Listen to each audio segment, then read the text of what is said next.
Bhagavato Harahato Samma Sambuddhassa. Homage to the Buddha, the blessed, noble, and fully self-enlightened one. So this is just an opportunity really to just revise the principles of our meditation. You know, why do we do it? And how do we do it? And I'm aware that there are people in the hall that haven't heard anything about this or very little.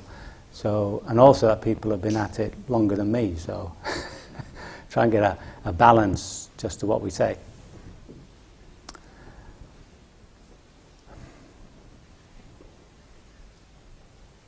The Buddha himself, remember, began in a position that we are, you know, searching for happiness. And that's basically what we're trying to do. We're trying to be happy, for heaven's sake.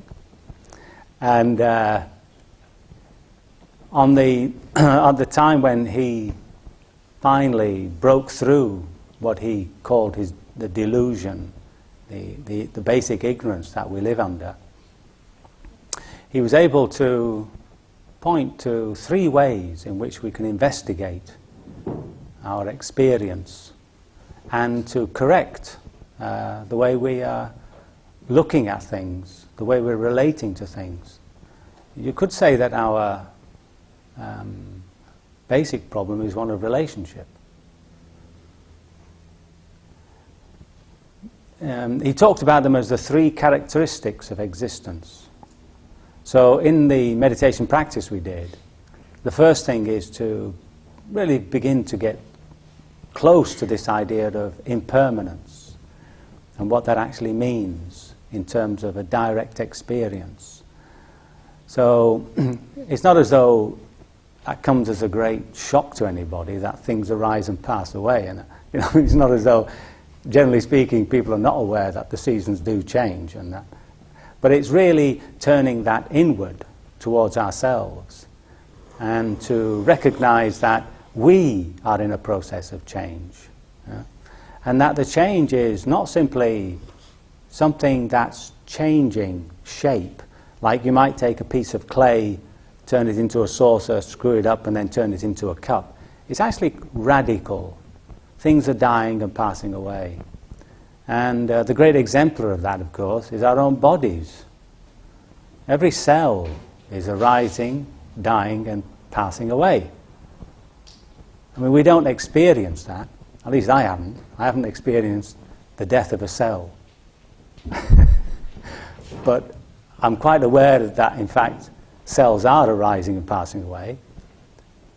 And it's that ability to really go into ourselves and see that all the experience that we're having is in this process of coming into being and then passing out.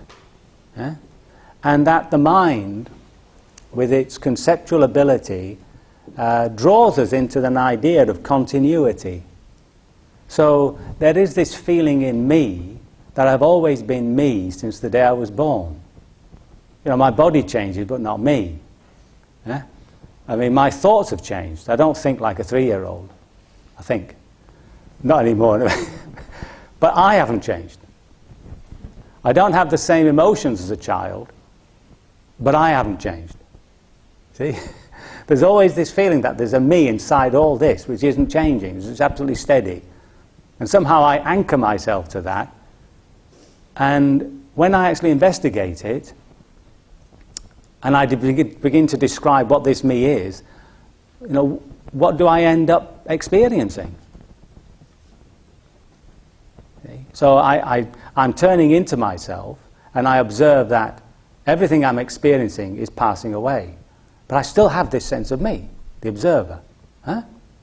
Somehow I've retreated out of the body, out of the emotions, out of the mind, and I've found this other place within myself that I experience as the feeler or the experiencer or the knower.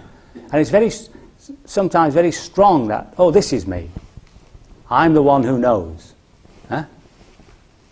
Now from that position we're quite privileged because we can at least abstract ourselves from these other identities that we've had.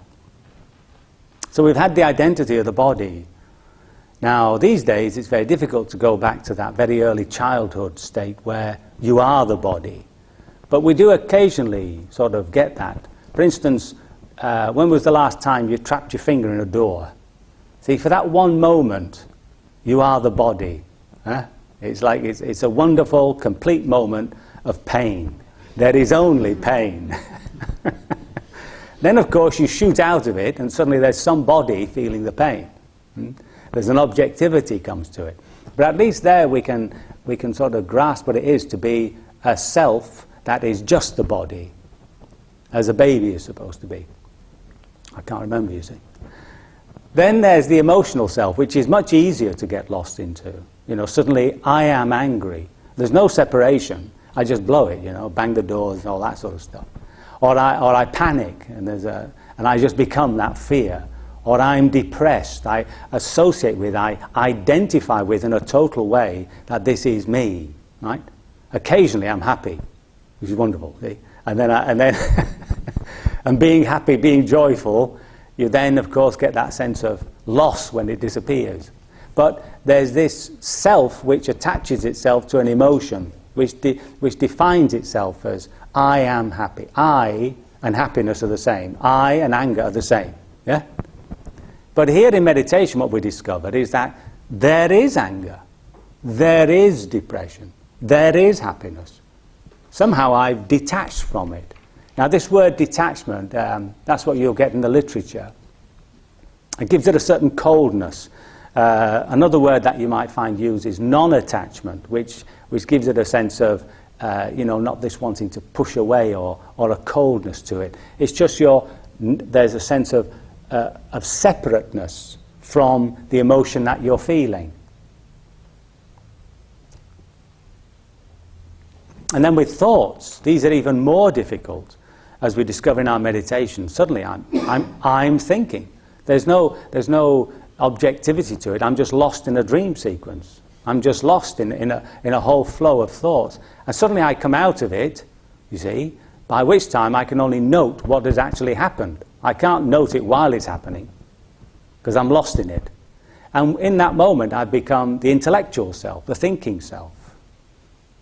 So we're constantly moving from these definitions of a self. And in meditation we're finding this other place where this observation post, which one writer happily called it, I'm trying to think of the name of the book now, it's Nyanaponika.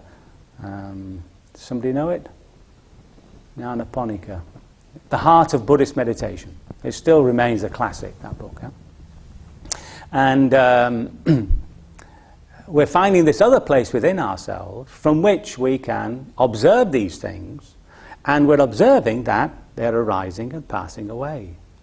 But in so doing, we've also found a space. There's also a space between, a sense of distance from what we're actually experiencing within ourselves, right?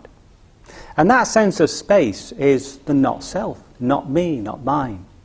So often you get this confusion in the teaching where we think the Buddha is making some sort of metaphysical statement. There is no self, there is no body. But when you look at his actual teaching in the scriptures, it's just a way of beginning to realize what or who or whatever it is that we really are. And we're doing it by pushing away, by making an object of everything within us. Now, as soon as something becomes an object, it obviously can't be the subject. And that pushing away. So when I look at my hand, I'm still attached to it, yeah? But that objectivity means that it can't be me. It can't be that which knows.